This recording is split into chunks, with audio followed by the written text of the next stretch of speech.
Good morning, sir. My name is Markson Tiadong from Section I. Here's my oral examination, sir. Question number 1. Who must prosecute criminal action under latest amendments to Section 5, Rule 110?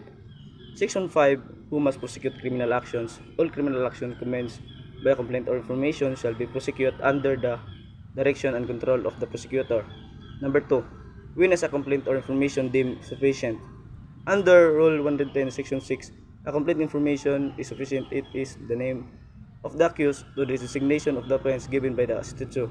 The Acts Commission explained the constituting the offense, the name of the offended party, the proximate date of the commission of the offense, and the place where the offense is committed. Number 3. What are the elements of prejudicial questions? Under Rule 111, Section 7, the elements of the prejudicial questions are A. The previously instituted civil actions involves an issue similar intimately related to the issue raised in the subsequent criminal action, and B. The resolution of such issue determine whether or not criminal action may proceed. Number 4. Define preliminary investigation. When is it required?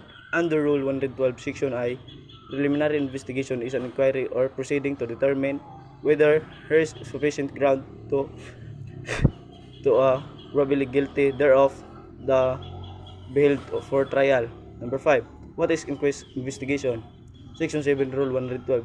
Under Rule 112, Section 7, when a person is lawfully arrested without a warrant involving an offense which requires a preliminary investigation, the complaint or information may be filed by a prosecutor without of such investigation provided inquest has been conducted in accordance with existing rules. Number 6. Define arrest. How is it made? Under Rule 113, Section 1, arrest is the taking of the person into custody in order he may be bound to answer of the commission of an offense. Section 2, arrest how made? An arrest is made by an actual restraint of a person to be arrested or by submission of the custody of a person making the arrest. Number 7, what are the instances when arrest without a warrant is lawful? Under Rule 113, Section 5, a police officer, private person, avoid with warrants when three elements present: flagrante delicto, hot pursuit, arrest of fugitive. Number 8, what is bail? What are the kinds of bail?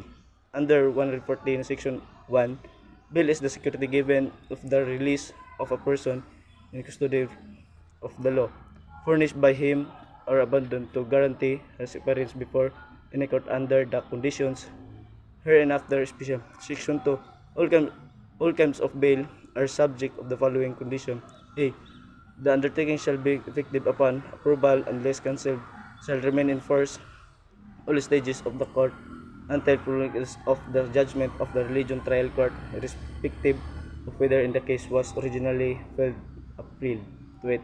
B. The accused shall appear before the proper court wherever by the court of the rolls. C. The failure of the accused to appear at the trial without jurisdiction and despite of the notice deemed waiver of his right to present treat. D. The abandoned shall surrender the accused to the court for examination of the final judgment. Number 9. Give 5 rights of accused. Under Rule 115, Section 1, in all criminal prosecutions, the accused shall be entitled to the following: A. To be presumed innocent until the contrary is proved beyond reasonable. B. To be informed of the nature and cause of the accusation against him. C.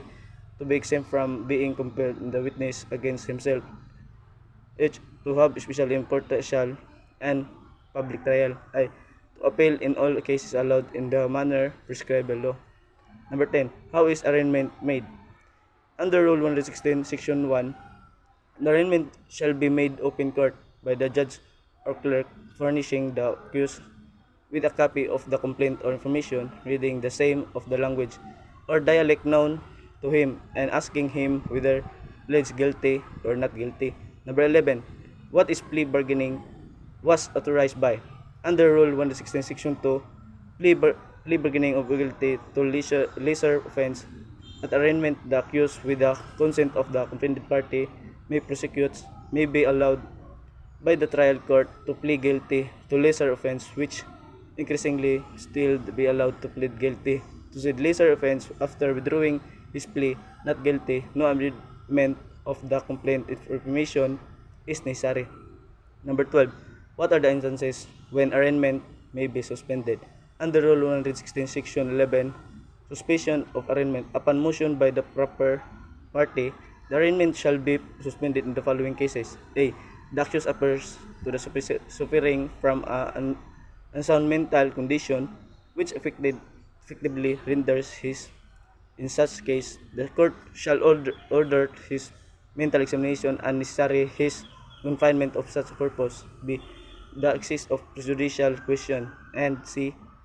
A petition of review of the resolution of a prosecutor is pending at either the Department of Justice or the Office of the President, provided that period of suspension shall not exceed 60 days. Control from filing petition with the reviewing office. Number 13. Which does double jeopardy attach under Rule 117, Section 7, when an accused has been convicted or acquitted of the case against him, dismissed or otherwise terminated without his or other formal charge sufficient in form and substance to sustain a conviction, and after the accused had pleaded to the charge, to another prosecution for the offense charged, or for any attempt to commit the same or frustration thereof, or for any offense which necessarily include or is necessarily included in the offense charged in the former complaint information. Number 14. What is the order of trial in criminal cases? Under Rule 119, Section 11, Order of Trial. The trial shall proceed in the following order. A. The prosecution shall present evidence to prove the charge in the proper case, the civil liability. B. The accused may present evidence to prove his defense and charge in any rising from the issuance of the provisional remedy in the case. C. The prosecution and the defense may, in the order, present brutal and brutal evidence unless the court in furtherance of justice permits them to receive additional evidence bearing upon the main issue. D. The admission of evidence of the parties, the case shall be submitted or decision of the court directs them, argue orally or to submit to written memorandums. E. When the accused admits the omission charged in the complaint or information but interpose a lawful defense in order trial may modify. Number 15. When can accused discharged to become a state witness? Under Rule 110, Section 7, the charge of accused of the state witness when necessary persons are jointly changed the commission of any offense. Number 16. Define judgment. Under Rule 120, Section 1, judgment is the adjudication by the court that the accused is guilty, not guilty of the offense charged, and imposition on him of the proper penalty and civil liability. Number 17. Define search warrant. Under Rule 126, Section 1, a search warrant is an order in writing issued in the name of people of the Philippines, signed in a judge, directed to a peace officer commanding him to search a personal property described therein and bring before the court. Number 18. What are the requisites in order and search warrant be issued?